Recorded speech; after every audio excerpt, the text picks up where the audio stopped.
Il n'y a pas que des âmes errantes dans l'astral. Oui, c'est vrai, ça. Il y a des autorités. Il y a des instances. Ce qu'on appelait les intelligences dans les lieux célestes. Les intelligences dans les lieux célestes, c'est pas les morts. Ah. Regardez regardez les, on va prendre un exemple. Regardez les martinistes. Bon, les martinistes, eux autres, ils font une affaire qu'ils appellent la théurgie. Pour faire de la théurgie, il faut faire des symboles kabbalistiques, entre autres par terre, là, avec du charbon de béni, un peu comme font les vaudouins ici. Sauf qu'au lieu de prendre la farine de maïs, ils prennent d'autres affaires. Ça dépend à quel niveau des intelligences ils veulent leur rejoindre. Bon, ben la théurgie, moi je vais être franc avec vous autres, c'est une manifestation renouvelée au 18e siècle de ce qu'on appelait anciennement la goétie. C'est exactement la même affaire. Ça fonctionne exactement de la même affaire, la même façon. C'est un peu comme les spirites qui contactent l'astral, mais là, vous allez contacter des niveaux d'intelligence qui sont pas humains. C'est pour ça que la goétie, c'est dangereux.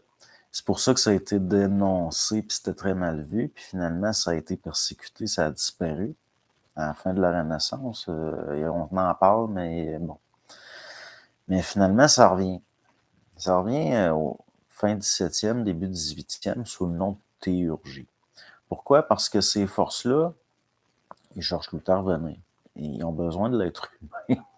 Je veux dire, ils ne peuvent pas agir sur le plan matériel sans un support.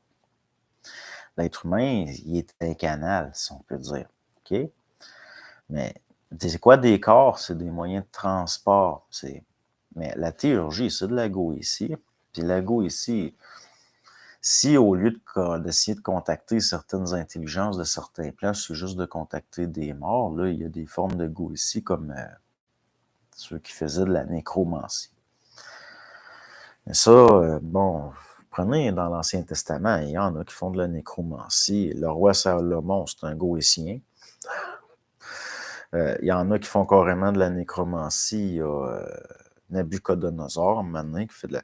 Je veux dire, c'est des vieilles choses. Ça revient tout le temps. C'est juste qu'ils vont changer un petit peu les formes. Mais c'est comme de la technologie.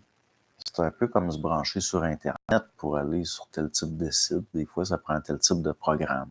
Pour voir les vidéos, il faut avoir tel programme qui se charge. Puis bon. Ça marche de même, les plans parallèles. Donc, en tout cas, là, c'est des sujets... ouais. Mais non, il n'y a pas juste des morts dans l'astral. C'est vaste, l'astral. C'est pas topologique au sens où nous, on l'entend. C'est pas de l'espace-temps au sens où nous, on l'entend. L'astral, c'est un peu comme un disque dur. Des mondes parallèles. C'est sûr qu'il y a des affaires, des fois, qui ont des millénaires. Des millénaires reviennent.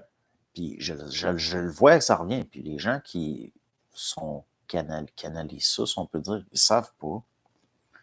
Ils ne savent pas à quel point c'est vieux. Ils ne savent pas que d'autres faisaient ça. Ils ne savent pas que... En tout cas,